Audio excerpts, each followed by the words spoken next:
plan and purpose about our life. நாம் ஒவ்வொருவரை குறித்து, நீங்கள் ஞாயிறு பள்ளி மாணவராக இருந்தாலும் சரி, இளம் வாலிபராக இருந்தாலும் சரி, வாலிபர்களாக இருந்தாலும் சரி, நடுவயது உள்ளவர்களானாலும் சரி, என்னை போல வயதில் பெரியவர்களானாலும் சரி, நாம் ஒவ்வொருவருக்கும் நம்மை குறித்து கர்த்தருக்கு ஒரு திட்டம் உண்டு, ஒரு நோக்கம் உண்டு. அதை குறித்து ஆண்டவர் நமக்கு உணர்த்தும் போது, அதை குறித்து ஆண்டவர் நமக்கு சொல்லும்போது நாம் அசதியாக இருப்போமானால் நாம் எழுந்து போகிறவர்களாக காணப்படுவோம். அப்படி ஒருவராகிலும் ஒன்றையும் நாம் எழுந்து போகாமல் இருக்கும்படியாக தான் கர்த்தர் நம்மேல் அன்பு வைத்து அவ்வப்போது நம்மை எச்சரித்து நம்மை சரியான வழியில் நடத்த அவர் சித்தமுள்ளவராக இருக்கின்றார். நீங்கள் வாசிக்க கேட்ட வேத பகுதிக்கு அதுதான் இன்றைய தியானம். இன்றைக்கு 3 பகுதியாக நாம் இன்றைய தியானத்தை நாம் தியானிக்க இருக்கின்றோம். முதல் பகுதி சரித்திரத்தில் எடுத்து பயன்படுத்தப்பட்ட பாத்திரங்கள். இரண்டாவதாக புதிய ஏற்பாட்டிலும் பழைய ஏற்பாட்டு நூல்களிலும் கர்த்தராலே எடுத்து பயன்படுத்தப்பட்ட பாத்திரங்களை குறித்து. மூன்றாவதாக நாம் இன்றைக்கு வாசிக்க கேட்ட யோசியா ராஜா என்பவரை அந்த சிறு வயதில் இளம் வயது உள்ளவனாக இருந்தபோது, வாலிபனாக மாறிய போது கர்த்தர் எப்படி பயன்படுத்தினார் என்று நாம் தியானிக்கும் போது, அப்பா என்னை நீங்கள் இவர்களைப் போல பயன்படுத்த மாட்டீங்களா என்ற ஒரு கேள்வியோடு நீங்கள் தேவ சமூகத்திலே அமர்ந்திருக்கும்படி உங்களை நான் அன்போடு கேட்டுக்கொள்கிறேன். சமீபத்தில் நார்வே செஸ் டோர்னமெண்ட் 2026 நடந்தது. நம்ம சிஎம் அவர்கள் அந்த சாம்பியனான 20 வயது வாலிபனான பிரக்ஞானண்டா என்ற ஒரு வாலிபனோடு இந்த வெற்றியோடு வந்த இந்த தமிழக விளையாட்டு வீரனை கௌரவிக்கும்படியாக அவனை அழைத்திருந்த நம்முடைய தமிழக முதல்வர் இந்த 20 வயது சிறுவனோடு வாலிபனோடு செஸ் விளையாடினதை நீங்கள் சோஷியல் மீடியாவில் பார்த்திருக்கலாம். பெரிய அசைக்க முடியாத விளையாட்டு வீரர்களை எல்லாம் அவன் தோற்கடித்து ஒரு சரித்திரத்தை படைத்திருக்கின்றான். எத்தனை வயதில்? 20 வயதில். இது ஒரு உலக வெற்றி. ஒரு உலக மனிதன் உலக வெற்றியை அடைந்திருக்கிறார். நாம் என்ன எடுத்துக்கொள்ள வேண்டும்? 20 வயதில் உலக புகழ்பெற்ற ஒரு செஸ் விளையாட்டு சாம்பியன் என்ற ஒரு பட்டத்தை ஒருவன் பெற முடியுமானால், நீங்களும் இன்றைய இளைய சந்ததியினர் ஏதாவது ஒரு துறையில் நீங்கள் வெற்றி பெற்று சாதனை படைத்து அதன் மூலமாக நாம் வழிபடுகிற தேவனுக்கு புகழை கொண்டு வர கர்த்தர் நிச்சயமாக உங்களை எடுத்து பயன்படுத்துவார்.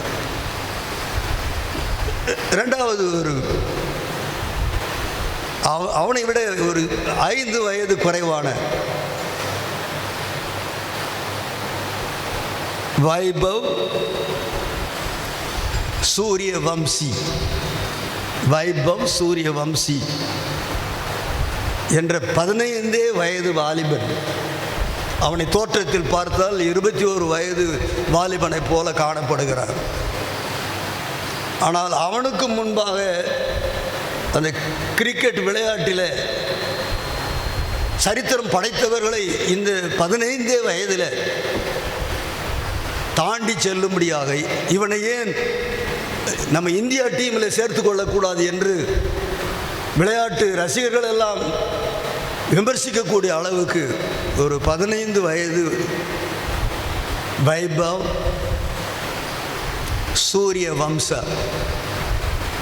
என்ற அந்த வாலிபனால் முடியும் என்றால், இங்கே 15 வயதோடு அமர்ந்திருக்கிற 14, 13, 15, 16 வயதில் அமர்ந்திருக்கிற உங்களால் நீங்கள் நம்பியிருக்கிற கிறிஸ்துவோடு உங்கள் வாழ்க்கையிலே முயற்சி செய்தால் உங்களுக்கும் இது போன்ற ஒரு இமாலய வெற்றியை கர்த்தர் கொடுப்பார் என்பதை இன்று காலையிலே கர்த்தர் நம்மை உற்சாகப்படுத்துகிறார். மூன்றாவது ஒரு வாலிபன் ஆஸ்திரேலியா நாட்டிலிருந்து டாக்டர் பட்டம் பெற்றவர், மருத்துவ டாக்டர், மெடிக்கல் டாக்டர். அவர் ஆஸ்திரேலியாவிலிருந்து 24 வயதில் இந்தியாவுக்கு வந்தார். அவர்தான் டாக்டர் கிரஹாம் ஸ்டெயின்ஸ். உங்களுக்கு எல்லாருக்கும் தெரியும், உலகம் முழுவதும் அந்த மனிதனுடைய தியாகமும் கர்த்தருக்காக ஊழியத்துக்காக, அவருடைய ஊழியம் குறிப்பாக குஷ்டரோகிகள் மத்தியில், தொழுநோயாளர்கள் மத்தியில் அவருடைய ஊழியம் இருந்தது. அவர் இந்தியாவுக்கு வந்த வயது 24 வயது. இங்கே அமர்ந்திருக்கிற உங்களில் எத்தனை பேருக்கு 24 வயது? அந்த ஒரு வாலிபன் கிரஹாம் ஸ்டெயின்ஸ் தன்னுடைய 24 வயதில் ஆஸ்திரேலியா நாட்டை விட்டு இந்தியாவில் இருக்கிற மக்களுக்காக திருப்பணி செய்வதற்காக ஒரு தீர்மானம் செய்து ஒடிசா மாநிலத்தில் வந்து தங்கி அந்த தொழுநோயாளர்களோடு பழகி அவர்களுக்காக தன்னுடைய வாழ்க்கையை அர்ப்பணித்து இறுதியிலே உயிர் நீர்த்த அந்த தியாக செம்மலை இந்த காலையிலே நீங்கள் நினைத்து பாருங்கள். அவருடைய சேவையை கருதி நம்முடைய இந்திய அரசாங்கம் அவருக்கு இந்தியாவுடைய உயரிய விருதை மரணத்துக்கு பிறகு கொடுத்திருக்கிறார்கள்.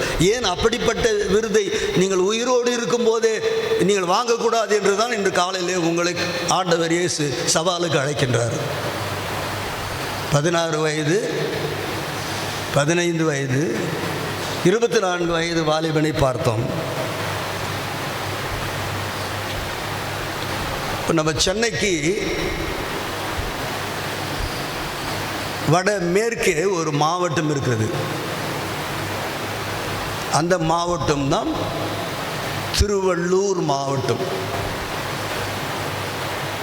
அந்த திருவள்ளூர்,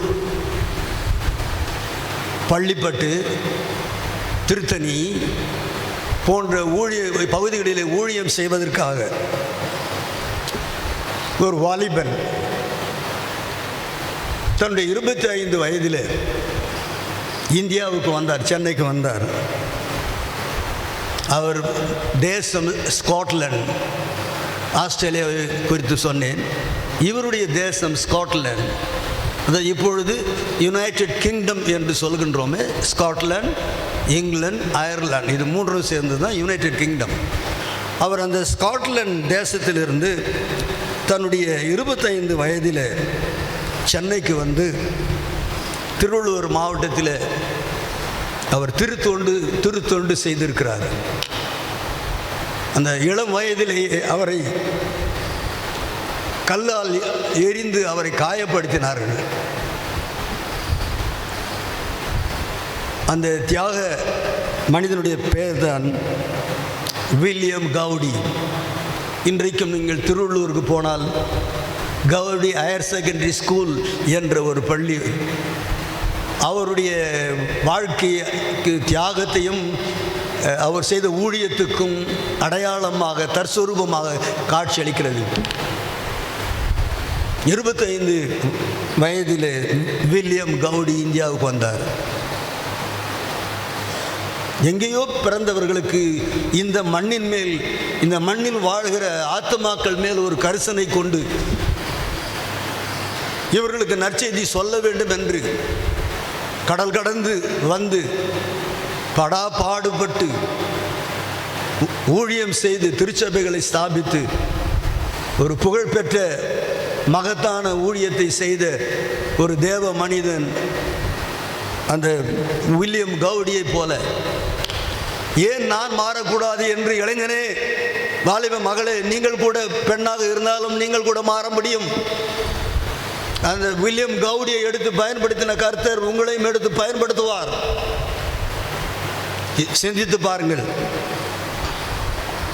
ஏற்கனவே ஓரிரு ஆண்டுகளுக்கு முன்பாக ஒரு தேவ மனிதனை குறித்து நான் சாட்சி சொல்லியிருக்கின்றேன். அவர் 1840 40 பிறந்தார். ஆனால் இறந்தது 89. அவர் 49 ஆண்டுகள் தான் இந்த உலகத்தில் வாழ்ந்தார். இந்த உலகத்தில் நாம் எத்தனை ஆண்டுகள் வாழ்கிறோம் என்பது கணக்கல்ல. இந்த உலகத்தில் வாழ்கிற நாட்களிலே கர்த்தருக்காக நாம் சாதித்தது தான் என்ன, நாம் செய்தது தான் என்ன, நம்முடைய தியாகம் என்ன. இந்த மனிதன் பெயர் தான் பாதிரியார் டாமியன். இவருடைய இயற்பெயர் ஜோசப் டி வெஸ்டா என்ற இயற்பெயர். அவருக்கு புனைப்பெயர் டாமியன் என்று சொல்லப்படுகிறது. கர்த்தருடைய ஊழியக்காரர்கள் பிரசங்கித்த பிரசங்கத்தை கேட்டார்கள். இது போன்ற பிரசங்கத்தை அவர்கள் கேட்டார்கள். செய்தி கேட்ட உடனே கர்த்தருக்கு இந்த வாலிபன் தன் வாழ்க்கையை ஒப்பு கொடுத்தார். ஒரு கடுமையான அழைப்பு. சுமார் 2000 குஷ்டரோகிகள் மட்டும். அந்த தீவுக்கு பேரு மெலாக்காய் தீவு. மெலாக்காய் தீவுக்கு மிஷனரியாக யார் போக ஆயத்தம் என்ற ஒரு அறைகூவல் அந்த விசேஷ கூட்டத்தில் விடுக்கப்பட்டது. கர்த்தருடைய ஆவியானவர் இந்த டாமியன் என்கிற வாலிபனோடு கூட பேசினார். அவனுடைய உள்ளம் உடைந்தது. யாரும் போகாத இடத்துக்கு நான் போவேன். ஒருவேளை அந்த குஷ்டரோகிகளோடு நான் சாக வேண்டியதாக இருந்தாலும் பரவாயில்லை, நான் சாகிறேன் என்று தன் வாழ்க்கையை அர்ப்பணித்தார். 19 வயதில் ஊழிய பயிற்சிக்கு சென்றார். 19 வயதில் ஊழிய பயிற்சிக்கு சென்றார். ஊழிய பயிற்சி முடிக்கல. அவர் 21 வயதில் அவர் அந்த தீவில் போய் இறங்கினார். தொழுநோயாளர்களுக்காகவே வாழ்ந்தார். தொழுநோயாளர்களுக்காகவே மரித்தார். 19 வயதில் ஊழியத்துக்கு ஒப்பு கொடுத்து ஊழியத்துக்கு சென்றார். பயிற்சியை முடிப்பதற்கு முன்பதாகவே அவருக்குள்ள ஒரு எழுச்சி வந்தது. ஆகவே அவரை அனுப்பி வைக்கிற மிஷனரி ஸ்தாபனத்திடம் அவர் ப்ரெஷர் கொடுத்தார். நான் அங்கே போகணும், சீக்கிரமாக போகணும் என்று சொல்லி. வாலிப மகனே, உன்னுடைய 19 வயதை குறித்து இன்று சிந்தித்துப்பார். இங்கே இருக்கிற ஒரு சிலருக்கு 19 வயது என்று எனக்கு தெரியும். இங்கே இருக்கிற உங்களுக்கு 21 வயது என்றும் எனக்கு புரியும். இன்னும் எத்தனை ஆண்டுகள் பொறுத்து நீங்கள் தீர்மானம் செய்ய போகிறீர்கள்? டாமியன் 19வது வயதிலே கர்த்தருடைய சத்தத்தை கேட்டான். தன் வாழ்க்கையை அர்ப்பணித்தான். இன்றைக்கு அவன் மரித்தும் பேசப்படுகிறான். நீங்கள் வாழ்ந்து கொண்டிருக்கும் போதே மரித்தாலும் இந்த உலகம் உங்களை குறித்து பேச வேண்டுமா? நீங்கள் ஒரு வரலாற்று ஏட்டை படைக்க வேண்டுமா? வரலாற்றை படைக்க வேண்டுமா? கர்த்தருடைய சத்தத்தை கேளுங்கள். இந்த வரிசையில் 6வது நபர் யாரும் இல்லை. அவர் பேர் ஜான் ஹாப்பர். உங்களுக்கு எல்லாருக்கும் தெரியும், டைட்டானிக் ஷிப், டைட்டானிக் கப்பல் என்ன அதற்கு என்ன நடந்தது என்று தெரியும். இது தெரியாத ஒரு உலக குடிமகன் யாருமே இருக்க மாட்டாங்க. இவர் 13 வயதில், இன்றைக்கு இன்டர் வகுப்புன்னு சொல்லிட்டு வசனம் சொன்னாங்களே, அந்த பிள்ளைகளுக்கு 13 வயது இருக்கு. 13 வயதுன்னா 8வது வகுப்பு படிக்கிறவர்கள். 8வது வகுப்பு படிக்கிறவங்க வசனம் சொன்னால 8வது வகுப்பு படிக்கிறது யார்? விவிஎன் ராஜ் 9வது வகுப்பு. ஒரே பள்ளியில் 3 பேர் நம்முடைய சபை சேர்ந்தவர்கள் 9வது வகுப்பு படிக்கிறார்கள். Francois, VVN Raj 10th. சொல்றாரு 8th. ஓகே. சில நேரத்தில் ஃபெயில் ஆகிட்டு அல்லது டேட் ஆஃப் பர்த் தப்பாக இருக்கும், வயசு மாறலாம். ஆனால் நீங்கள் இந்த ஏஜ் ரேஞ்சில் தான் இருக்கிறீர்கள் என்பதை நான் இப்பொழுது உங்களுக்கு சொல்கின்றேன். ஒரு 13 வயதில் இந்த சரித்திர நாயகன், டைட்டானிக் நாயகன் 13 வயதில் ஆண்டவர் இயேசுவை ஏற்றுக்கொண்டார். 8th ஸ்டாண்டர்ட் படிக்கிறவங்களுக்கு 13 வயசு இருக்கும். இங்கே எத்தனை பேர் நீங்கள் 8th ஸ்டாண்டர்ட் படிக்கிறீங்கன்னு உங்களுக்கு தெரியும். இனியும் காலம் தள்ளலாம், இயேசுவை நாளைக்கு ஏற்றுக்கொள்ளலாம். ஞானஸ்தானம் கொடுக்க போகிறார்களே, அப்பொழுது ஒப்பு கொடுக்கலாம் என்று நினைக்காதிருங்கள். இன்றைக்கு உங்கள் வாழ்க்கையை இந்த டைட்டானிக் நாயகன் ஜான் ஹாப்பர் ஒப்பு கொடுத்தது போல 13 வயதிலே ஆண்டவர் இயேசுவுக்கு உங்கள் வாழ்க்கையை ஒப்பு கொடுங்கள். 17 வயதில் இந்த ஜான் ஹாப்பர் பிரசங்கம் பண்ண துவங்கினார். இப்பொழுது நடந்த சம்பவத்துக்கு நாம் வருவோம். அவர் டைட்டானிக் கப்பலில் ஏறினார். அது 14/4/1912 ஆண்டு. உங்களுக்கு எல்லாருக்கும் ஒரு டேட் ஆஃப் பர்த் இருக்கும். இப்போ நான் சொல்கிற ஒருவருக்கு ஒரு டேட் ஆஃப் பர்த் இருந்தது, அவர் இப்பொழுது இல்லை. 14/4. இந்த 14/4/1912 ஆண்டு இரவு அந்த டைட்டானிக் கப்பல் ஜான் ஹாப்பர் பயணம் செய்த அவரோடு கூட 1522 பேர் ப்ளஸ் 712 பேரும் பயணம் செய்தார்கள். பனிப்பாறையின் மீது அந்த கப்பல் மோதியது. கப்பல் சேதம் ஏற்பட்டது. உயிர் பிழைத்தவர்கள் 712 பேர், மாண்டு மடிந்தவர்கள் 1522 பேர். இந்த தன்னுடைய 17 வயதில், முதலாவது 13 வயதில் ஆண்டவரை ஏற்றுக்கொண்டு கர்த்தருக்குள்ளாக வளர்ந்து 4 ஆண்டுகளுக்கு பிறகு கர்த்தருடைய வார்த்தையை மற்றவர்களை எடுத்து சொல்ல அடியெடுத்து வைத்த இந்த வாலிபனுக்கு ஒரு அருமையான வாய்ப்பு கிடைத்தது.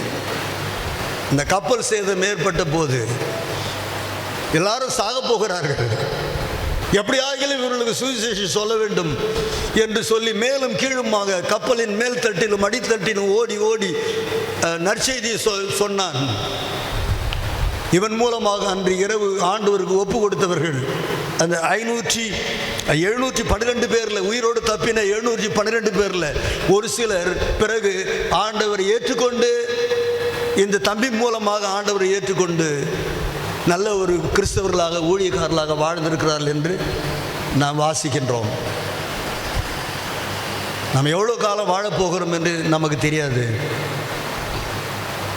டைட்டானிக் கப்பல் ஆழ்கடலே சேதமடைந்து விடும் என்று யாருமே திட்டமிடலை. எந்த காரியமும் எந்த நேரத்திலும் எப்படியும் சம்பவிக்கலாம்.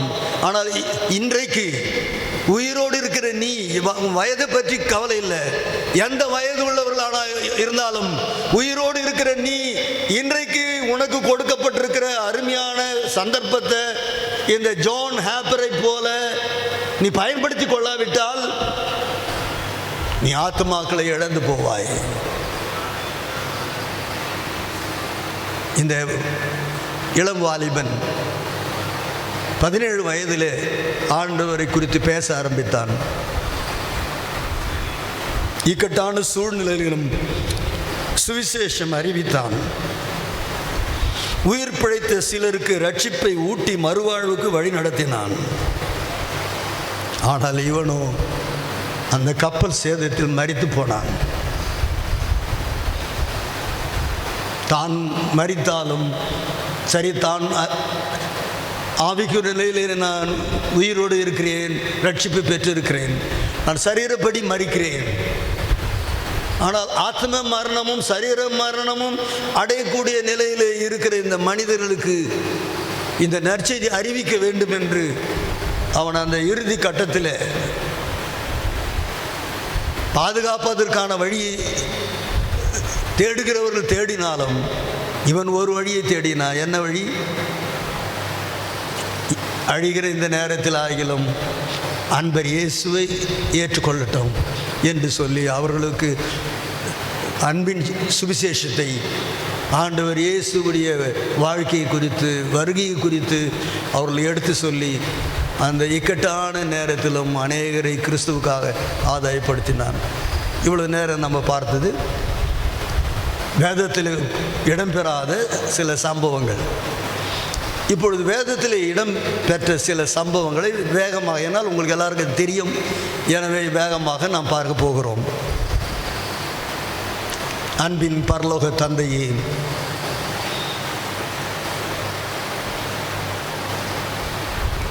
வாழ்கிற நாங்கள் உமக்காக வாழ, உம்மோடு வாழ, உம் சித்தம் செய்ய எங்களை அழைத்திருக்கின்றீரே. எங்கள் வாழ்நாளை வீணடிக்காதபடி, நாளை வரும் என்று காத்திராதபடி, இன்றைக்கே எங்கள் வாழ்க்கையை உமக்கு ஒப்பு கொடுத்து சாதனை படைத்த, உலக சாதனை படைத்த, ஊழிய சாதனை படைத்த நாங்கள் கேட்ட இந்த நபர்களைப் போல எங்களையும் நீர் மாற்றும்படியாக இப்பொழுதும் ஒரு முறை ஜெபிக்கிறோம். தொடர்ந்து நீர் எங்களோடு கூட பேசும். இயேசுவின் மூலம் பிதாவே, ஆமென். இப்பொழுது வேதத்தில் இருந்து சில கதாபாத்திரங்களை நாம் பார்க்க போகிறோம். முதலாவது, நம்ம ரெஃபரன்ஸ் வேதத்தை திருப்ப வேண்டியதில்லை, நீங்கள் சொல்கிறத மாத்திரம் கேட்டால் போதும். இடையிலையே நான் ஜெபம் பண்ணுறேன்றதை நான் உங்களுக்கு பிறகு சொல்கிறேன். முதலாவது கதாபாத்திரம் யோசேப்பு. ஆபிரகாம் ஈசாக்கை பெற்றான், ஈசாக்கு யாக்கோபை பெற்றான். யாக்கோபினுடைய 11வது மகன்தான் யோசேப்பு. இந்த நான் சொல்கிற இந்த சம்பவம் ஆதியாகமம் 37ஆம் அதிகாரத்தில் இருக்கிறது என்பதை மாத்திரம் சிந்தையில் வைத்துக் கொள்ளுங்கள். இவனுக்கு 12-13 வயது இருக்கும். ஜோசப்னு ரொம்ப பிரசித்தி பெற்ற பேர் இல்லையா? இந்த யோசேப்புக்கு 12 அல்லது 13 வயது இருக்கும். நான் இன்றைக்கு சிலருடைய பெயர்கள், சிலருடைய வயசு வேதத்தில் இடம்பெறல. ஆனால் நான் வாசிக்க வேத பகுதியில் அங்கே வருடங்கள் இடம்பெற்றிருக்கிறது. நான் சொல்கிற 12-13 வயது ஆதியாகம புஸ்தகத்தில் இடம்பெறல. இது ஒரு நபரை குறித்து நான் ஜெபித்து இன்றைக்கு ஒரு வயதை அடிப்படையாக கொண்ட ஒரு செய்தி என்பதினால இந்த சம்பவம் நடந்த பொழுது இன்னானுக்கு என்ன வயது இருக்கும் என்று கர்த்தரிடத்தில் கேட்டு அதை உங்களுக்கு சொல்லுகின்றேன். அதனால் வெளியில் போயிட்டு கதை சொல்கிறாருன்னு சொல்லாதீங்க. இது கதை அல்ல, இது கற்பனையும் அல்ல, இது உண்மை. இந்த யோசேப்புக்கு வயது 12-13. தன்னுடைய ஒன்றுவிட்ட சகோதரர்கள் ஆடுகளை மேய்த்து கொண்டிருக்கிறார்கள். இவனும் கூட சென்று அவர்களோடு கூட அந்த அப்பாவுக்கு உதவியான பணியை செய்து கொண்டு வருகிறான். 12-13 வயதாக இருக்கும்போதே இவன் சொப்பனம் காண கிருபை பெற்றான்.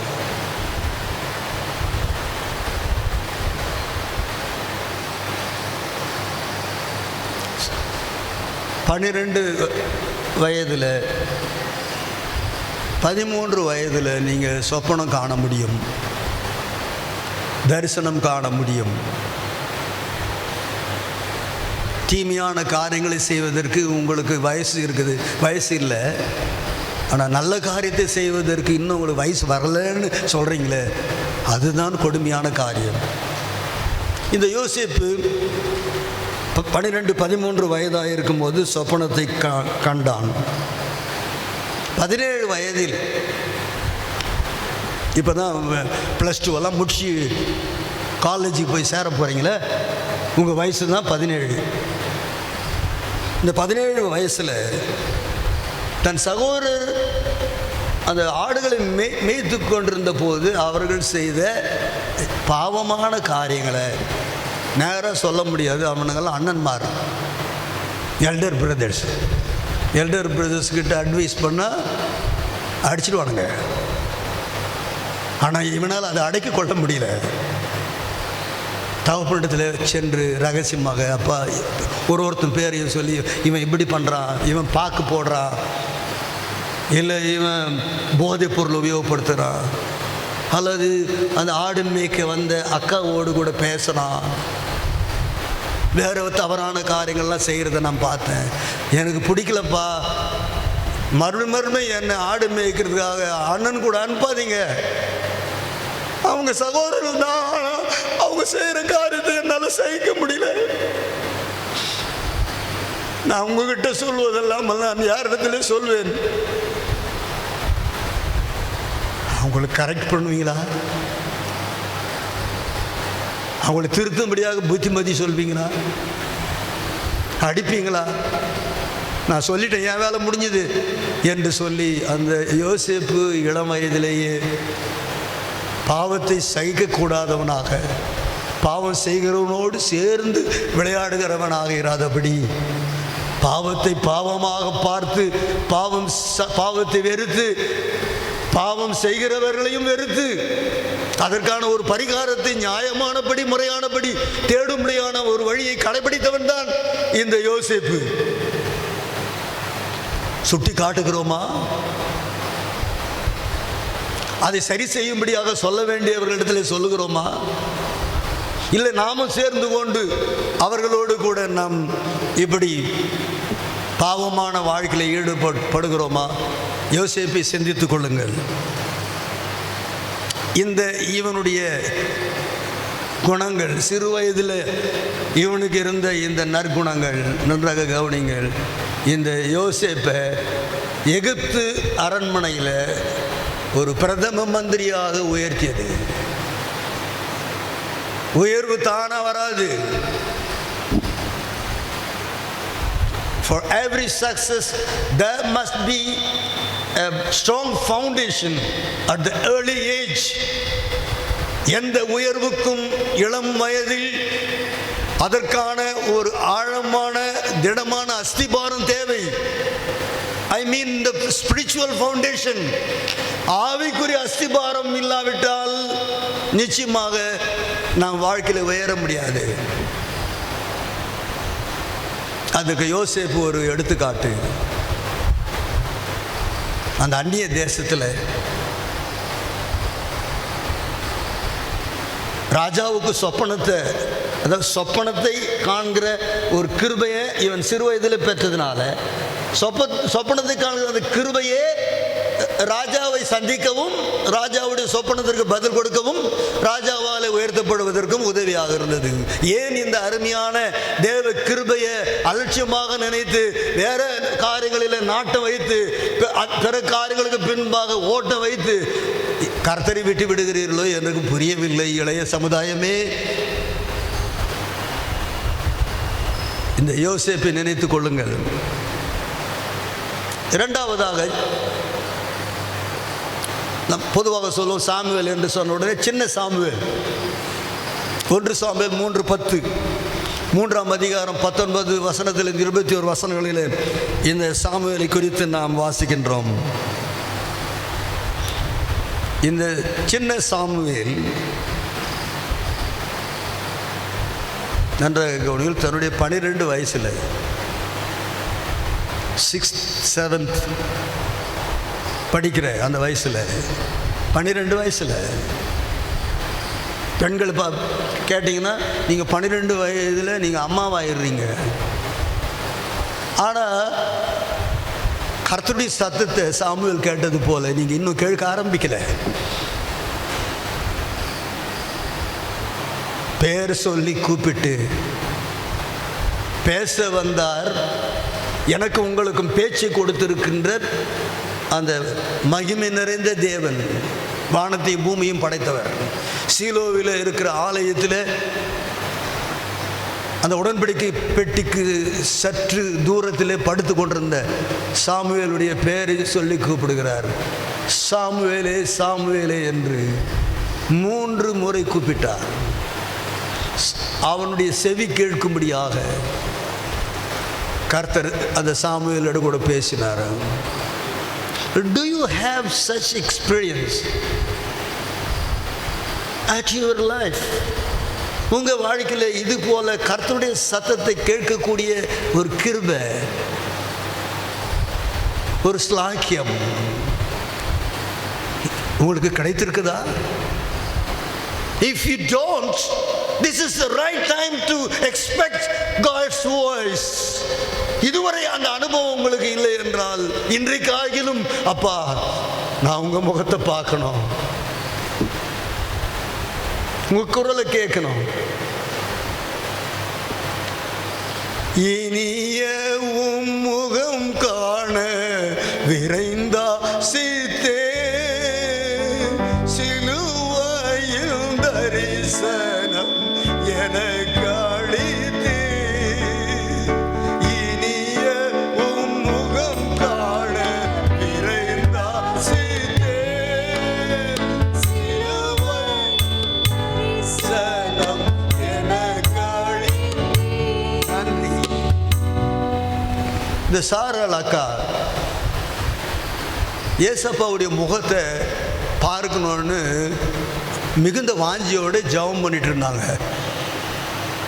அப்பா உங்கள் முகத்தை நான் பார்க்கணும், உங்கள் முகத்தை குறித்து வேதம் சொல்லுது,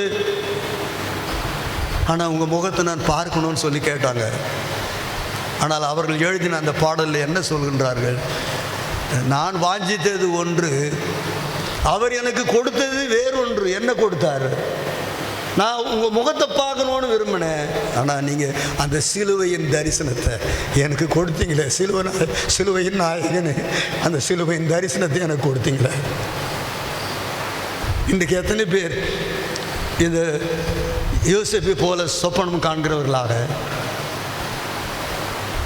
இந்த சாமுவேலை போல கர்த்தருடைய சத்தத்தை கேட்கிறவர்களாக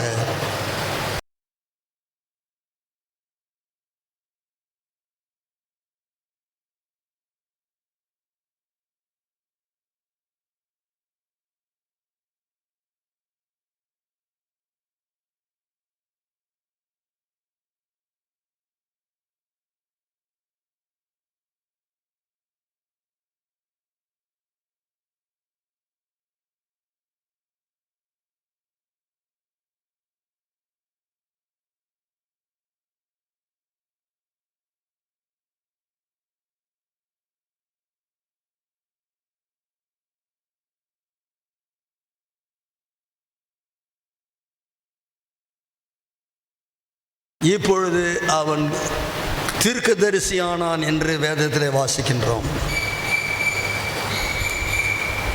சாமுவேல் தீர்க்கதரிசிதான் என்று 3ஆம் அதிகாரம் 21வது வசனம் சொல்கிறது. ஒரு ஆவிக்குரிய ஆரம்பம், ஒரு ஆவிக்குரிய ஆரம்பம் உங்கள் வாழ்க்கையிலே ஏற்பட்டால் அந்த ஆரம்பம் விமானம் அந்த தளத்தில் தொடர்ந்து கார் ஓடுவது போல ஓடாது. ஒரு டேக் ஆஃப் எடுக்கும், அதற்கென்று இருக்கிற அந்த உயரத்தில் அது போய் பறந்து சென்று சேர்ந்துவிடும். நீங்கள் உள்ளத்தில் ஒரு சிறிய ஒரு வாஞ்ச ஒரு ஆசை, நான் கர்த்தருக்குள்ளே வளரணும், இந்த சாமுவேல் தீர்க்கதரிசியை போல நான் மாறணும் என்று நீங்கள் வாஞ்சித்தால் தான் முதல் பேர்சபா வரைக்கும் சாமுவேல் தீர்க்கதரிசி தான் என்ற ஒரு பெயர் எஸ்டாப்ளிஷ் ஆனது. சாமுவேல் அவன் தீர்க்கதரிசி மாத்திரமல்ல, அவன் ஒரு ஆசாரியன். அவன் ஆசாரியன் மாத்திரமல்ல, அவன் இறுதியாக பணியாற்றிய நியாயாதிபதி. இந்த 3 ரகமான ஊழியத்தையும் கர்த்தர் அவனுக்கு கொடுத்திருந்தார். ஒரு குடும்பத்தை தள்ளி, ஏலி குடும்பத்தை தள்ளி, இந்த சாமுவேலை ஆண்டவர் இஸ்ரவேல் மக்கள் மத்தியில் எடுத்து பயன்படுத்தினார். இன்னும் சொல்ல வேண்டும் என்றால் கவனிங்கள் அருமையானவர்களே, சாமுவேல் வாஸ் கிங் மேக்கர். நம்ம தமிழ்நாட்டில் பிறந்த ஒருவரை நாம் கிங் மேக்கர் என்று அழைக்கிறோம். காலம் சென்ற தமிழக முதலமைச்சர் ஒருவர், அவரை நாம் கிங் மேக்கர் என்று அழைக்கிறோம். இந்த ஒரு சிறிய கிராம குடும்பத்தில் பிறந்த அன்னாளின் மகன் சாமுவேல் தாவீதையும் சவுலையும் தாவீதையும் ராஜாவாக அபிஷேகம் பண்ணக்கூடிய கிருபையை கர்த்தர் சாமுவேல் கொடுத்திருந்தார். நீங்கள் சாமுவேலை போல ஆவிக்குரிய காரியத்தில் கர்த்தருக்கு அடுத்த காரியத்தில் உங்கள் இளம் பருவத்திலேயே உங்களுக்கு ஒப்பு கொடுத்தால் நீங்கள் பரவலாக பேசப்படுவீர்கள், அநேகராலே மதிக்கப்படுவீர்கள். நீங்கள் கர்த்தராலே வழி நடத்தப்பட்டு உயர்த்தப்படுவீர்கள். இதற்கெல்லாம் ஒரு தீர்மானம் இன்றைக்கு நாம் செய்ய வேண்டும். அடுத்ததாக நம் அடுத்த புகழ்பெற்ற ஒரு மனிதன் DAVID, டேவிட். சென்ற வாரம் ஆலயத்துக்கு வராமல் இன்றைக்கு வந்திருக்கின்றார்கள். அவரை அன்போடு வரவேற்கிறோம். ஐயா அடிக்கடி சொல்லுவார், எல்லாரையும் வரவேற்கிறேன்னு சொல்லிட்டு. இந்த தாவீது இவட ஒரு கிராமத்தான். அவங்க அப்பா ஊர் ஈசாயின் மகன் பெத்லகேம், கடைசி மகன். நீங்கள் 2 பேராக இருந்தால் இப்போ சொல்லுங்கள். எங்கள் வீட்டில் ஜான்சி சொல்கிறாங்க நான் கடைசி, யுவா சொல்கிறாங்க கடைசி, நீங்கள் சொல்கிறீங்க கடைசி, நீங்கள் சொல்கிறீங்க கடைசி, உங்களுக்கு பின்னால் உட்காந்துருக்கவங்க கடைசி, பின்னால் ஒருத்தர் கண்ணாடி போட்டு உட்காந்துருக்காங்க அவங்க கடைசி. 8 பேர் உள்ள குடும்பத்தில் இவன் கடைசி. இல்லை பாஸ்டர், நான் ஒண்டி தான். No elder, no anchor. That means you are having more responsibility. ஒரே மகனாக பிறந்ததுனால ரொம்ப பொறுப்பு இருக்குது. இந்த தாவீது 18 வயதில் ராஜாவாக அபிஷேகம் பண்ணப்பட்டான். வேதம் சொல்கிறது, தாவீது சாமுவேல் தீர்க்கதரிசி தைல கொம்பை அது தைலத்தை நிரப்பிக்கொண்டு கர்த்தர் சொன்னபடி ஈசாயின் வீட்டுக்கு சென்று அவனுடைய சகோதரர்களுக்கு முன்பாக அவனுடைய தலையிலே இந்த அபிஷேக தைலத்தை வார்த்தார். வேதம் வார்த்து ராஜாவாக அபிஷேகம் பண்ணினார். அந்த நேரத்தில் கர்த்தருடைய ஆவியானவர் அந்த தாவீதின் மேலே வந்து இறங்கினார் என்று வாசிக்கின்றோம். இதற்கு முன்பதாகவே ராஜாவாக அவன் அபிஷேகம் பண்ணப்படுவதற்கு முன்பாக தாவீது ராஜாவாக அபிஷேகம் பண்ணப்பட்ட போது அவனுக்கு வயது டிகிரி செகண்ட் இயர், 18 வயது. இப்போ பிரசன்னா நான் தான் அந்த ஆள்னு நினைக்கிறேன். டிகிரி செகண்ட் இயர், 18 வயதில் அவன் ராஜாவாக அபிஷேகம் பண்ணப்பட்டான். கர்த்தர் ஆவியானவர் அந்த நாள் முதற்கொண்டு தாவீதின் மேலே இறங்கினார். தாவீது கர்த்தருடைய இருதயத்துக்கு ஏற்றவனாக இருந்தான். இஸ்ரவேலை ஆள தாவீதை கர்த்தர் சக்கரவர்த்தியாக மாற்றினார். கிங் என்பது ஒரு சாதாரண நிலை. கர்த்தர் தாவீதை எம்பரராக மாற்றினார், சக்கரவர்த்தியாக மாற்றினார். சவுல் இருந்தபொழுது இந்த நிலப்பரப்பை காட்டிலும் தாவீது காலத்தில் அவனுடைய தேசத்தினுடைய எல்லை விரிந்தது, பறந்தது. அவன் புகழ் பெற்றவன் ஆனான். அந்த தாவீதை போல உங்களுக்கு மாறணும்னு ஆசை இல்லையா? அவன் ஆடுகளை மேய்த்து கொண்டிருந்த போது கர்த்தரோடு ஐக்கியம் கொண்டு கர்த்தரோடு நேரத்தை செலவழித்து தனக்கு இருந்த அந்த எளிய வாத்திய கருவியை வாசித்து அதை மீட்டி பாட்டு பாடி அநேக பாடல்களை அவன் தொகுத்தான். அதனாலே அந்த தாவீதுக்கு சங்கீதக்காரன் என்ற பெயரை கிறிஸ்துவ உலகம் சூட்டி இருக்கிறது. நம் வேத புஸ்தகத்தில், சங்கீத புஸ்தகத்தில் பெரும்பாலான பாடல்களை சங்கீதக்காரனாகிய தாவீது ஏற்றியது தான். ஏன் அன்பு இளைய சமுதாயமே, கிறிஸ்துவ உலகத்தில் தமிழ் பேசும் கிறிஸ்துவ உலகத்துக்கு இன்னும் அநேக புதிய புதிய பாடல்களை, வாரத்துக்கு ஒரு பாடல், மாதத்துக்கு ஒரு பாடல் என்று சொல்லி புத்தம் புதிய பாடல்களை எழுதி எழுதி திருச்சபையிலே அதை அரங்கேற்றி பரலோக தேவனை நீங்களும் மகிமைப்படுத்தலாம், நம்ம எல்லாருமே சேர்ந்து அவரை மகிமைப்படுத்தலாம் அல்லவா? சங்கீதக்காரன் தாவீதை போல நாம் மாறுவோம்.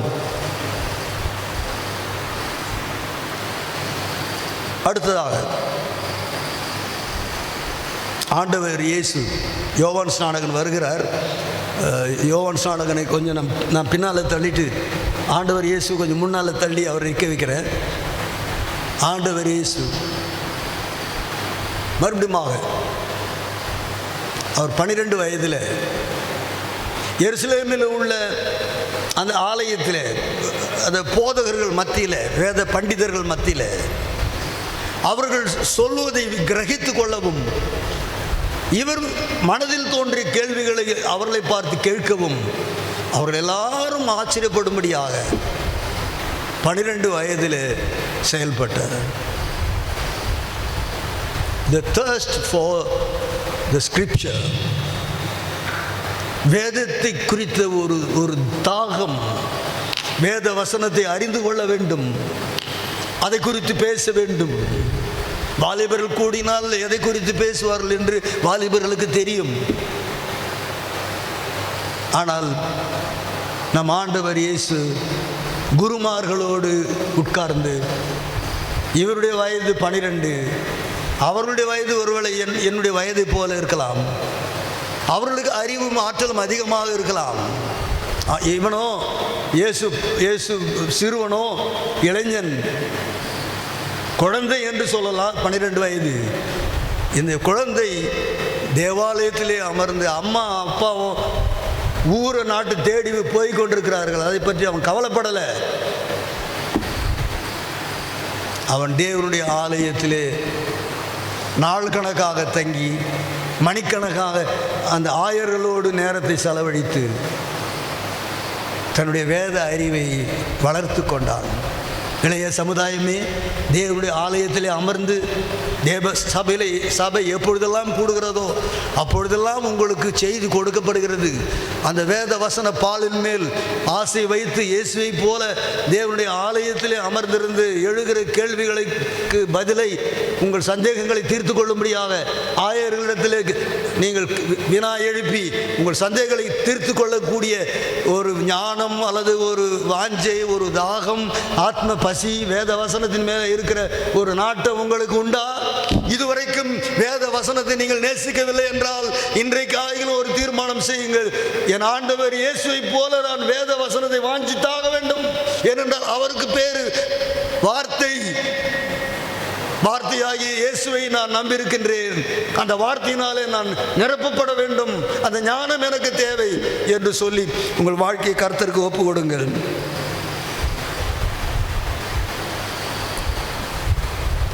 அவருடைய உயர்வு என்ன? ஒவ்வொரு நபரை பற்றி சொல்கிறோம். ஆண்டவர் உலக ரட்சகர்,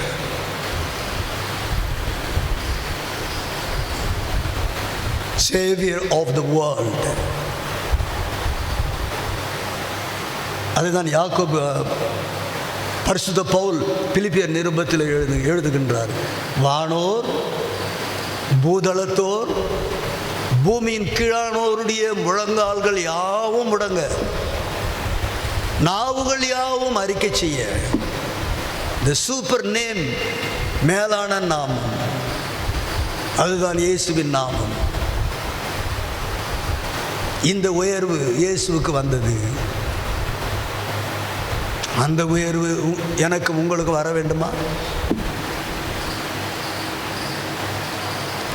தேவாலயத்தை வாஞ்சியுங்கள், தேவ வசனத்தை படியுங்கள், தேவ வசன பாலை ஆலயத்தில் வந்து பருகுங்கள், அவ்வப்போது எழுகிற கேள்விகளை நிவர்த்தி செய்து கொள்ளுங்கள்.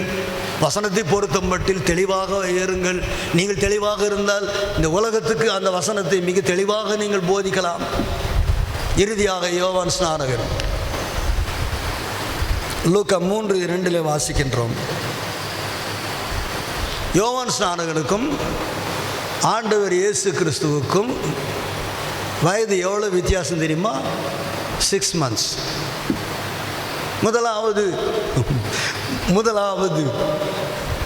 எலிசபெத் அம்மா கர்ப்பம் தரிக்கப்பட்டார்கள். மரியாள் அக்கா எலிசபெத் அம்மா வீட்டுக்கு போகிறாங்க. இதெல்லாம் நமக்கு தெரியும். அவர் முதல் பிறந்தவன் யோவான், 6 மாதம் இயேசுவை விட வயதில் பெரியவன். ஆனால் அவன் முதலிலே ஊழியத்துக்கு வந்து விட்டான். அல்லேலூயா! வயசில் பெரியவனாக சிறியவனாக இருக்கலாம், வயதில் பெரியவனாக இருக்கலாம். யார் ஊழியத்துக்கு முதல் வந்தது? யார் இயேசுவுக்கு வழி ஆயத்தப்படுத்தினது? இந்த யோவான் தான். 29 வயதில் அவன் ஊழியத்தை துவங்கும்படியாக கர்த்தர் அவனுக்கு கிருபை தந்தார். அந்த ஊழியத்தை துவங்கும்படியாக அவன் வாழ்ந்த இடம் சொகுசான வீடு அல்ல, ஒரு ஆசாரியனுடைய குடும்பம், ஒரு சொகுசான குடும்பம். ஆனால் இவனோ வீட்டை துறந்து, வீட்டில் இருக்கிற வசதிகளை துறந்து வனாந்திரமான இடத்துக்கு சென்று அந்த வனாந்திரத்திலே அவன் தன் ஊழியத்துக்கு வருவதற்கு முன்பாக நாட்களை செலவழித்தான்.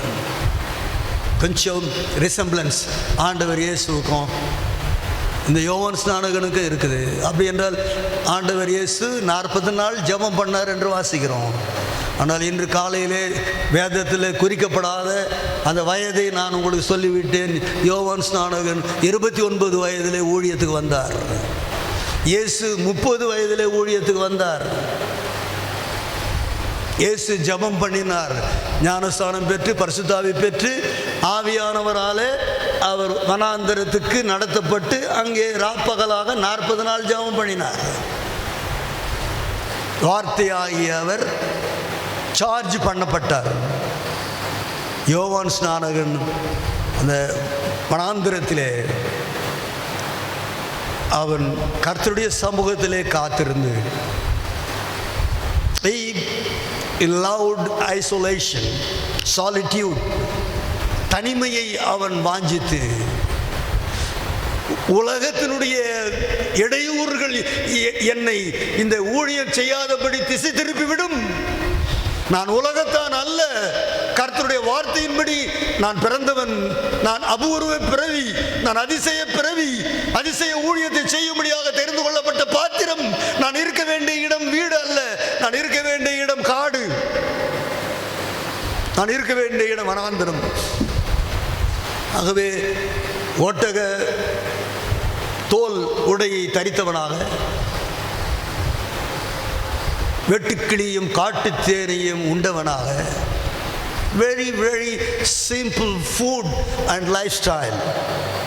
You are changing your lifestyle and you are not changing your attitude towards God. இன்று காலையிலே யோவான் ஸ்நானகனை வைத்து கர்த்தர் இன்றைக்கு உங்களுக்கு சவால் இடுகின்றார். நீங்கள் எவ்வளவு இந்த உலகத்தையும் உலகத்தில் உள்ளவைகளையும் உலகத்துக்கு அடுத்த அழகிலும் உலகத்துக்கு அடுத்த ஆபரணங்களிலும் அலங்காரங்களிலும் உங்கள் நேரத்தை செலவழிக்கிறீர்களோ, நீங்கள் கர்த்தரோடு நிச்சயமாக உறவு கொள்ள முடியாது. இன்றைக்கு சபை உறவு கொள்ளாமல் இருப்பதற்கு காரணம் உலகத்தினுடைய நேசம். பெண்ணா பிறந்துட்டா அலங்கரிச்சுக்கணும்னு எங்கேயாவது இருக்கா?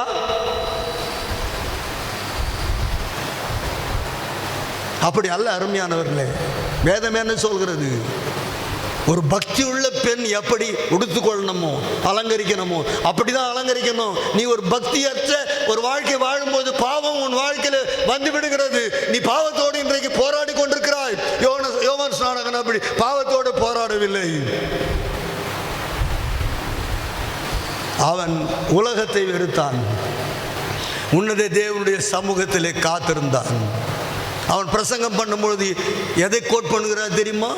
ஏசாயா தீர்க்கதரிசி மூலமாக உரைக்கப்பட்ட தீர்க்க தரிசனத்தை அவர் யோவானுடைய பிரசங்கத்தில் உபயோகப்படுத்துகின்றார். ஒரு முறை கூட இப்போ நாம் ஜெபம் பண்ண போகிறோம். அதுக்கப்புறம் சின்ன தம்பியை நம்ம கூப்பிடுவோம். அவர் நமது மத்தியில் வருவார். அன்பின் பரலோக தந்தையே,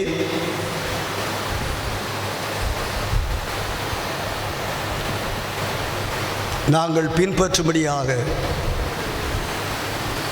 வேத பாத்திரங்கள், உம்மால் எடுத்து உபயோகப்படுத்த பாத்திரங்கள் எங்களுக்கு முன்மாதிரியாக நீர் வைத்திருக்கின்றீர்.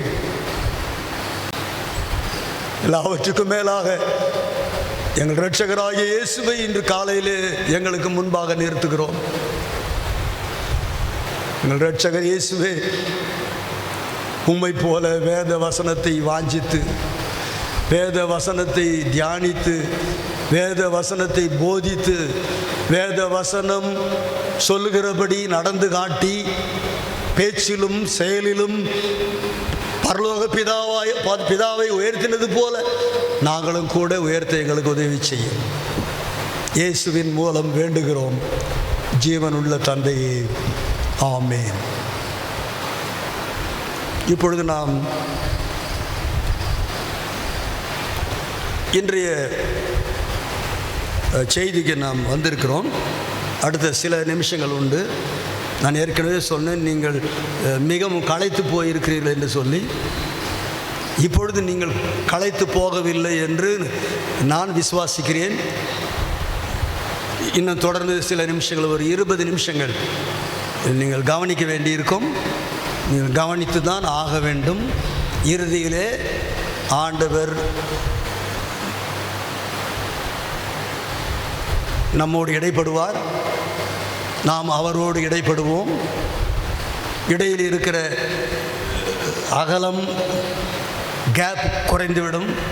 நாம் அவரோடு சேர்ந்து வாழ இன்றைக்கு ஒரு வரலாற்று சிறப்புமிக்க இந்த தேதி 14/6/2026 நம்ம வாழ்க்கையில் ஒரு மைல் கல்லாக, ஒரு டேர்னிங் பாயிண்ட்டாக காணப்படும்படியாக கர்த்தர் நமக்கு உதவி செய்வாராக.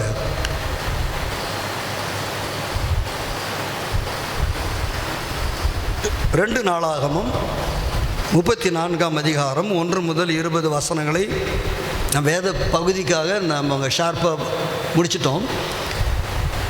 இதே சம்பவம் 2 ராஜாக்கள் 22ஆம் அதிகாரம் முதல் வசனத்திலிருந்து 23ஆம் அதிகாரம் 30வது வசனம் வரைக்கும் இதே சத்தியத்தை நாம் வாசிக்கலாம்.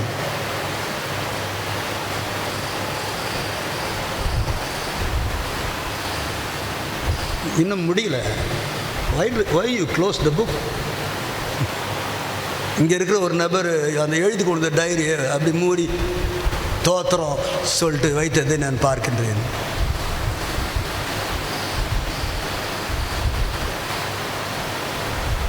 மறுபடியும் அந்த வசனத்தை நான் சொல்கின்றேன். 2 ராஜாக்கள் 21ஆம் அதிகாரம் 22ஆம் அதிகாரம் முதல் வசனத்திலிருந்து 23ஆம் அதிகாரம் 30 வசனம் வரைக்கும் இந்த யோசியா, ஆங்கிலத்தில் ஜோசியா என்ற மகனை பெற்றெடுத்த தாயார் இங்கே வந்திருக்கிறாள் என்று நான் நினைக்கிறேன். அந்த யோசியா ராஜாவை குறித்து தான் நாம் இன்றைக்கு தியானிக்க போகிறோம். இன்றைக்கு நாம் மிகவும் இந்த யோசியா ராஜாவை குறித்து வாசிக்கும் பொழுது அவங்க தகப்பன், அவங்க பாட்டன், இவனை குறித்து என்ன சொல்கிறதுனா, இந்த யூதாவிலேயே மிக சிறந்த அரசன், தாவீதின் வழியிலே நடந்தவன். வேத பகுதியில் நம்ம வாசித்தோம். 34ஆம் அதிகாரம் 34 என்று சொல்லும் பொழுது 2 நாளாகமும் 34:1 நாம் சொல்லும்போது 8 வயதில் இவன் அரசனானான். ஒருவனை அரசனாக்க வேண்டும் என்றால் ஏற்கனவே நாம் தியானித்தது போல தாவீதை எப்படி சாமுவேல் தீர்க்கதரிசி அபிஷேகம் பண்ணினாரோ அதே போல் 8 வயதில் இந்த சிறுவன் யோசியா கர்த்தருடைய ஊழியக்காரனால அபிஷேகம் பண்ணப்பட்டான்.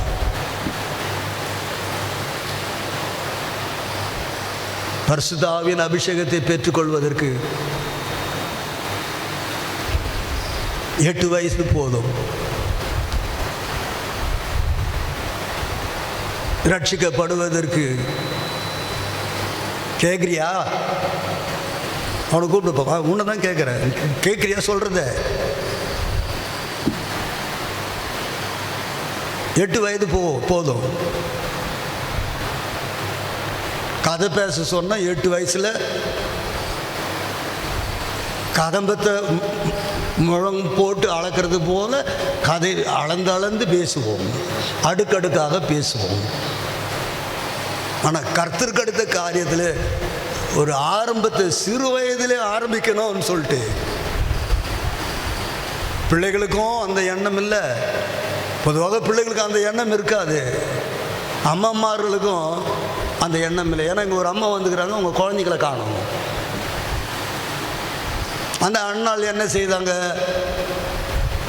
பால் மறந்த உடனே தேவனுடைய ஆலயத்தில் கொண்டு போய் விட்டுட்டு வந்துட்டாங்க.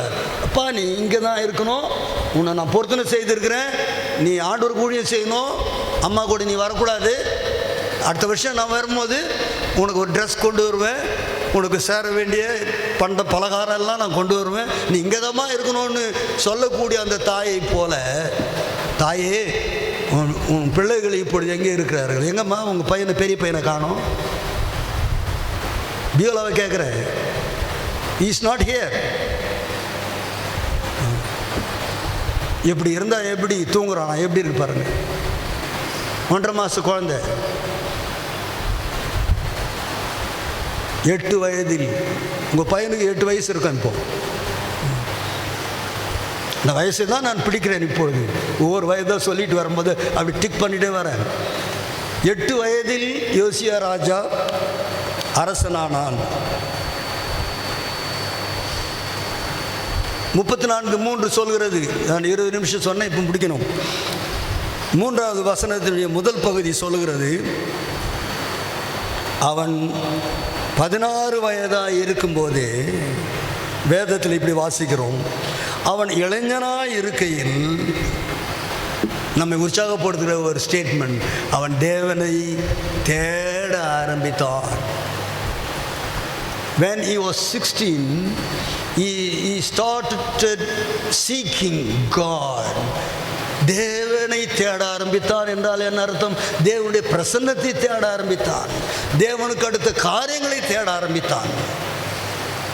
அரசாங்கம் அவன் கையில் இருந்தது, ஆனால் ஆட்சி அவன் கையில் இருப்பதை நினைக்காமல் மாட்சி அந்த மாமன்னனாகிய தாவீதின் தேவனாலே தான் எனக்கு வர வேண்டும், அவர் இன்றி நான் நல்லாட்சி செய்ய முடியாது என்று சொல்லி தன்னுடைய 16 வயதில் அவன் கர்த்தரை தேட ஆரம்பித்தான். அதே வசனம், 3வது வசனம் என்ன சொல்கிறது? தன்னுடைய 20வது வயதில் யூதாவையும் எருசலேமையும் சுத்திகரிக்க துவங்கினான். யூதா என்று சொன்னால் யூதா மக்களை, எருசலேம் என்று சொன்னால் எருசலேமின் குடிகளை. ஆகவே முதலாவது அவன் ஒரு சுத்திகரிப்பை, தேவனுடைய ஆலயத்தை சுத்திகரிப்பதற்கு செல்வதற்கு முன்பாக, ஒரு மெட்டீரியலை சுத்திகரிப்பதற்கு முன்பாக, ஒரு மேன்ஷனை சுத்திகரிப்பதற்கு முன்பாக, ஒரு மனுஷனை சுத்திகரிப்பது, அதற்கு யோசியா ராஜா முதலிடம் கொடுத்தான். மனுஷன் தான் முக்கியம்.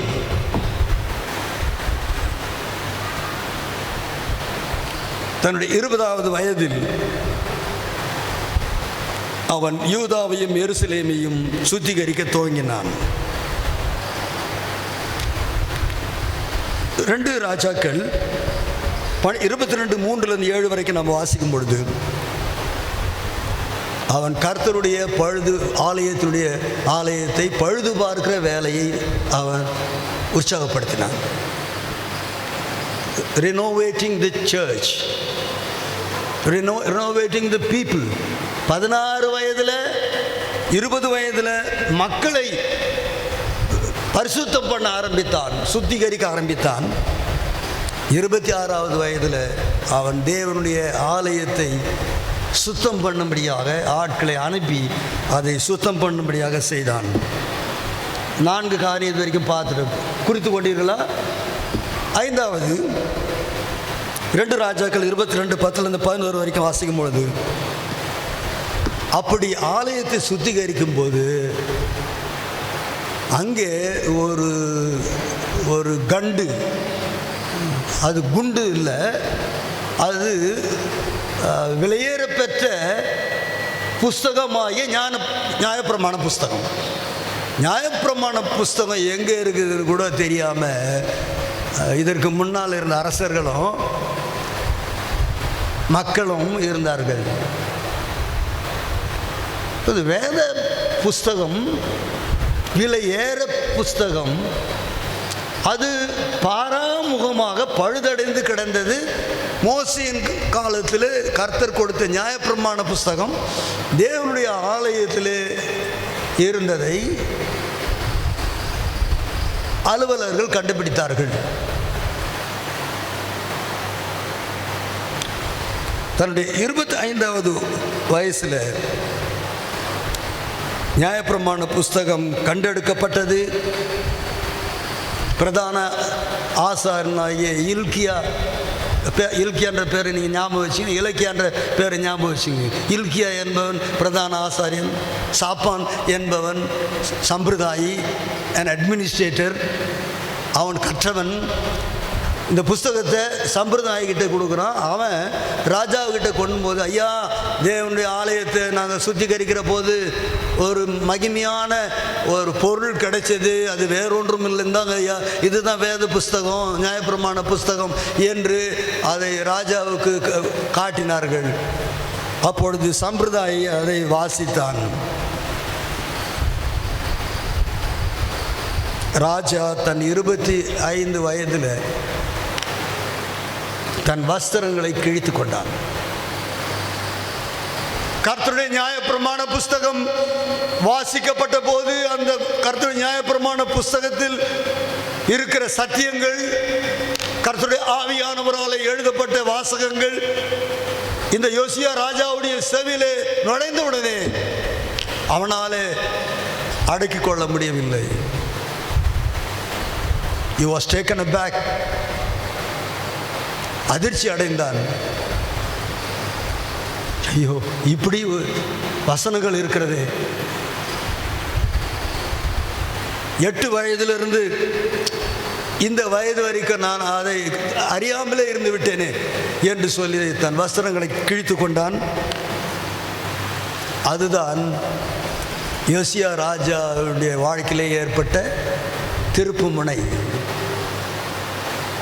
ஆங்கிலத்தில் சொல்கிறோம், எல்லாம் நீங்களாம் சூப்பராக ஆங்கிலம் படிக்கிறவர்கள்.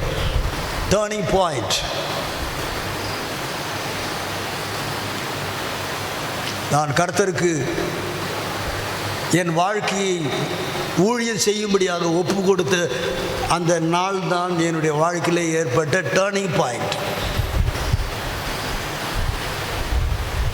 உங்கள் வாழ்க்கையில் ஒரு திருப்பு முனை ஈராமல் நீங்கள் போகிற திசையில்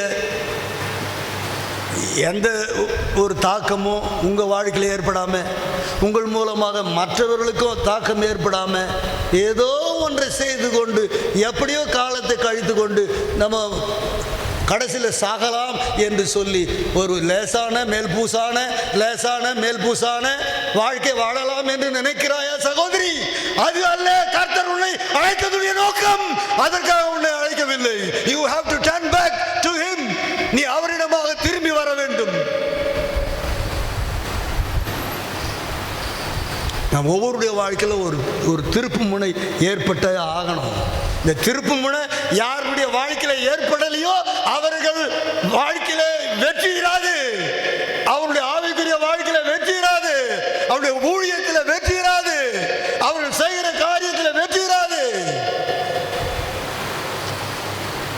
ஒரு திருப்பு முனை உங்கள் வாழ்க்கையில் வரும்பொழுது கர்த்தர் உங்களை ஒரு புது சிருஷ்டியாக மாற்றி ஒரு புதிய நோக்கத்தை உங்களுக்கு கொடுத்து, ஒரு புதிய ஆசையை உங்களுக்கு கொடுத்து, ஒரு புதிய வழியை உங்களுக்கு காட்டி, ஒரு புதிய பாதையை உங்களுக்காக வகுத்து கொடுத்து, இதிலே நீ நட, நான் சொல்கிறபடி எனக்காக இதை செய் என்று சொல்லுகிற கர்த்தருடைய சத்தம் இன்று காலையிலே உங்கள் செவியிலே கேட்கவில்லையா?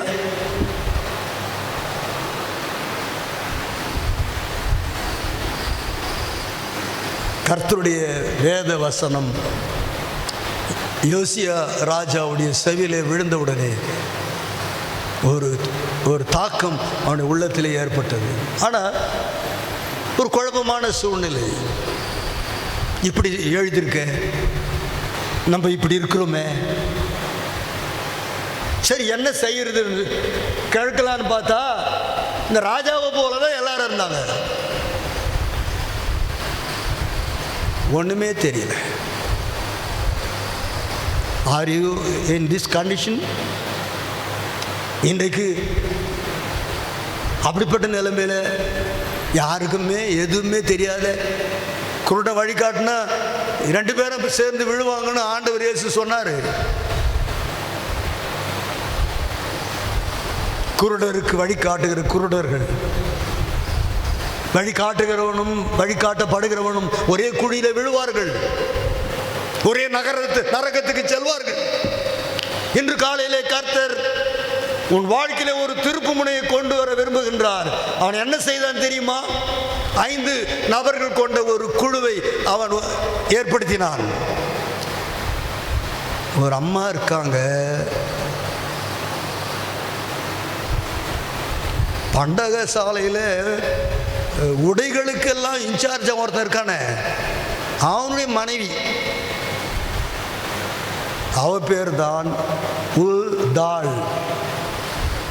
ஆங்கிலத்தில் HUL சொல்கிறோம், தமிழில் உல்தாள். அந்த உல்தாள் என்ற தீர்க்கதரிசி இடத்துக்கு நான் உங்களை அனுப்புகிறேன். நீங்கள் அந்த தீர்க்கதரிசி இடத்துல சொல்லி கர்த்தர் நம்ம எப்படி நடத்துகிறாரு, நடத்த சித்தமாக இருக்கிறாருன்னு அந்த அக்கா கிட்ட கேட்டுட்டு வாங்க என்று சொல்லி ராஜா அனுப்புகிறான். முதலாவது சொல்லுங்கள் சிஸ்டர், பைபிள் நியாயப்பிரமாணம். நியாயப்பிரமாணத்தை வாசகங்கள் அவனுடைய செவியில் கேட்ட உடனே அவனுக்குள்ளே ஒரு திருப்பம் உண்டானது, ஆனால் திருத்தம் உண்டாகவில்லை. எனவே 5 பேர் அடங்கிய ஒரு குழுவை இவன் அமைத்து, ஆங்கிலத்தில் டெலிகேஷன் என்று சொல்கிறோம், அவர்கள் ராஜா சார்பாக தூது செல்கின்றார்கள். அம்மா ராசா எங்களை அனுப்பிச்சாரு, கர்த்தர் நீங்கள் விசாரித்து கர்த்தர் ஆவியானவர் உங்களுக்கு உங்கள் மூலிமா என்ன பேசுகிறாரோ அதை கேட்டு நாங்கள் ராஜாவுக்கு போய் சொல்லணும், அதற்கு தான் நாங்கள் வந்திருக்கிறோம் என்று கர்த்தருடைய ஆவியானவரை தீர்க்க தரிசனத்தின் மூலமாக புறப்பட்டு வருகிற வார்த்தையை இந்த ராஜா விரும்பினான். You love this kind of action in your life? யோசியா வாஞ்சித்தது போல, எனக்கு ஒன்றும் தெரியல, நான் ராஜாவா இருக்கலாம், ஆனால் வேதத்தை பற்றி எனக்கு தெரியல, சத்தத்தை கேட்டு நான் மிகவும் உடைந்து போனேன், ஆனால் அடுத்து என்ன செய்யணும்னு தெரியல என்று இன்று காலையிலே ஒரு குழந்தை போல நீங்கள் கர்த்தரிடத்தில் சொல்வீர்களா? எத்தனையோ முறை வேதத்தை கேட்டிருக்கிற, நியாயப்பிரமாணத்தை பற்றி தியானித்திருக்கிற, ஆனால் அதன்படி நான் இன்னும் நடக்கல. அப்பா நீங்க சொல்லுங்கப்பா, ஆவியானவரே, கற்றுத்தரும் ஆவியானவரே, கரம் பிடித்து நடத்தும் ஆவியானவரே, வழிகாட்டுகிற ஆவியானவரே, ஞானத்தை ஊட்டுகிற ஆவியானவரே, புத்தியை புகட்டுகிற ஆவியானவரே, நாங்கள் அடுத்து என்ன செய்யணும் தெரியலப்பா. Though he was a king, he surrendered himself as a child. அவன் ஒருவேளை ராஜாவாக இருந்தாலும் கூட ஒரு சிறு பிள்ளையை போல தன்னை அர்ப்பணித்து விட்டான், தாழ்த்தினான், அவன் தன்னை அர்ப்பணித்து விட்டான். அவர்கள் சென்றார்கள். இப்பொழுது நாம் கண்டிப்பாக 34ஆம் அதிகாரம் 27வது வசனத்தை நாம் வாசிக்க வேண்டும். கர்த்தருடைய ஆவியானவர் உல்தால் தீர்க்கதரிசியின் மூலமாக பேசுகின்றார். என்ன சொல்கிறார் கர்த்தர் என்ன சொல்லுகிறார் என்பதை நம்ம கண்டிப்பாக வாசிக்கணும். 27வது வசனம், பக்கம் 585, பக்கம் 585. 26வது வசனத்தையும் நான் வாசிப்பது உங்களுக்கு நல்லது. கர்த்தரிடத்தில் விசாரிக்கிறதற்கு உங்களை அனுப்பின யூதாவின் ராஜாவிடத்தில் நீங்கள் போய், நீ கேட்ட வார்த்தைகளை குறித்து இஸ்ரவேலின் தேவனாகிய கர்த்தர் சொல்லுகிறது என்னவென்றால், இந்த ஸ்தலத்திற்கும் அதன் குடிகளுக்கும் விரோதமாக தேவன் சொன்ன அவருடைய வார்த்தைகளை நீ கேட்கையில், நீ கேட்டாய், உன் இருதயம் இளகி, உன் இருதயம் உருகி, எனக்கு முன்பாக உன்னை தாழ்த்தினாய். 3, 4 எனக்கு முன்பாக பணிந்து உன் வஸ்திரங்களை கிழித்து கொண்டு எனக்கு முன்பாக அழுதாய். நீ செய்த விண்ணப்பத்தை உன் தேவனாகிய நான் கேட்டேன். இந்த உல்தா அக்கா யோசியா ராஜா இருக்கிற அரண்மனையில் வாழ்ந்தவல்ல. நடந்த சம்பவத்தை தூரத்தில் இருக்கிற அந்த பெண்மணி கர்த்தர் அவளுக்கு கொடுத்த ஆவியின் அனுக்கிரகத்தினால எல்லாவற்றையும் சொல்லுகின்றார்கள். வசனத்தை கேட்ட பொழுது உன் இருதயம் உருகிற்று, எனக்கு முன்பாக நீ பணிந்து உன் வஸ்திரங்களை கிழித்து கொண்டு எனக்கு முன்பாக அழுது விண்ணப்பம் செய்தாய். நானும் உன் விண்ணப்பத்தை கேட்டேன். இப்போ சொல்லுங்க, யோசியா ராஜாவுடைய விண்ணப்பத்தை கேட்ட கர்த்தர், நான் கர்த்தருடைய வார்த்தைக்கு கீழ்ப்படிந்து என் உடைக்கப்பட்ட உள்ளத்தோடு, இளகிய உள்ளத்தோடு நான் அவருக்கு முன்பாக பணிந்து நான் அழுது, நான் மன்றாட்டு செய்வேனானால், விண்ணப்பம் செய்வேனானால், யோசியா ராஜாவுக்கு பதில் கொடுத்த அதே கர்த்தர் இன்றைக்கு எனக்கு பதில் கொடுப்பார் என்று நீங்கள் இப்பொழுது வசனத்தை நம்பி நீங்கள் உங்கள் வாழ்க்கையை கர்த்தருக்கு ஒப்பு கொடுங்கள். அந்த ராஜாவுக்கு போய் என்னிடத்திற்கு உன்னை அனுப்பினானே அந்த மனுஷனிடத்தில் போய் சொல்லுங்கள் என்று சொல்வதோடு மாத்திரமல்லாமல் 27வது வசனத்தில் வாசிக்கிறோம், நான் இந்த ஸ்தலத்தின் மேலும் இதன் குடிகள் மேலும் வரப்பண்ணும் எல்லா பொல்லாப்பையும் உன் கண்கள் காணாதபடிக்கு நீ சமாதானத்தோடு உன் கல்லறையில் சேர்த்து கொள்ளப்பட நான் உன் பிதாக்கள் அண்டையிலே உன்னை சேர்ப்பேன். தீங்கு வரப்போதுப்பா, ஜனங்கள்லாம் அழிய போகிறாங்க. இந்த மக்களெல்லாம் அந்நிய தேசத்தவர்களால் சிறைப்பிடிக்கப்பட்டு அந்நிய தேசத்துக்கு கொண்டு போகப்படுவாங்க. ஆனால் இந்த காரியத்தை நீ கண்ணால் பார்க்க மாட்ட, உனக்கு இந்த தீங்கு வராது, உன்னை இந்த தீங்குக்கு நான் விலக்கி காப்பேன் என்று சொல்லுகிற ஒரு கர்த்தருடைய அன்பை பாருங்கள். இதுதான் இந்த யோசியா ராஜா கர்த்தரை உத்தமமாக பின்பற்றினதினாலே தேவன் அவனுக்கு கொடுத்த வெகுமதி. First of all, he was comforted. Secondly, he was freed from the upcoming troubles. முதலாவது அவனுக்கு ஆறுதலான வார்த்தையை சொன்னார். இரண்டாவது, வரப்போகிற தீங்கிலிருந்து உன்னை காப்பாற்றுவேன் என்று சொன்னார். நீ நல்ல மரணம் அடைவாய், உன்னை நல்லடக்கம் செய்வார்கள் என்று சொல்லி அவனுடைய வாழ்க்கையின் முடிவை குறித்த ஒரு ஆசீர்வாதமான வார்த்தையை கர்த்தர் அந்த ராஜாவுக்கு சொன்னார். நம்ம எப்படி முடிக்க போகிறோம்? வயதில் பெரியவர்களே, உங்கள் வாழ்க்கையை எப்படி முடிக்க போகிறீர்கள்? எப்படியோ வாழ்ந்து எப்படியோ சாகலாம் என்று நினைக்கிறீர்களா? நீங்கள் அதற்காக அழைக்கப்படவில்லை. உங்களை குறித்த ஒரு பரம திட்டம் உண்டு. உங்களை குறித்து தேவனுக்கு ஒரு நோக்கம் உண்டு. அதை இந்த உலகத்தில் நீங்கள் செய்யும்படியாக இன்றைக்கு உங்களை கர்த்தருக்கு ஒப்பு கொடுக்கும்படியாக கர்த்தர் உங்களை அழைக்கின்றார். இந்த யோசியா ராஜா 31 வருஷம் ஆட்சி செய்தான். குறுகிய காலம் வாழ்ந்தான். தன்னுடைய 39வது வயதிலே மரித்து விட்டான். Life span was short, whereas his reforms, his ministerial activities was very vast and wide. வாழ்நாள் குறைந்த வாழ்நாள் 31 ஆண்டுகள் தான் இந்த உலகத்தில் அந்த சகோதரர் வாழ்ந்திருக்காரு. ஆனால் சாதனை இவருக்கு அங்கே வேதத்தில் நாம் வாசிக்கிறோம். அடுத்ததாக நாம் நேரம் இல்லை, அங்கே நாம் வாசிக்கின்றோம் 26வது வயதில் இந்த யோசியா பஸ்கா பண்டிகையை அனுசரிக்கின்றார். சாமுவேல் தீர்க்கதரிசி காலத்துக்கு பிறகு என்று சொல்ல வேண்டுமென்றால் நம்ம எங்கே போகணும்? 1 சாமுவேல் 2 சாமுவேல். அப்போ 1 ராஜாக்கள் 2 ராஜாக்கள் 1 நாளாகமும் 2 நாளாகமும் காலம் வந்து விட்டது. இந்த காலங்களிலே இந்த யோசியா ராஜா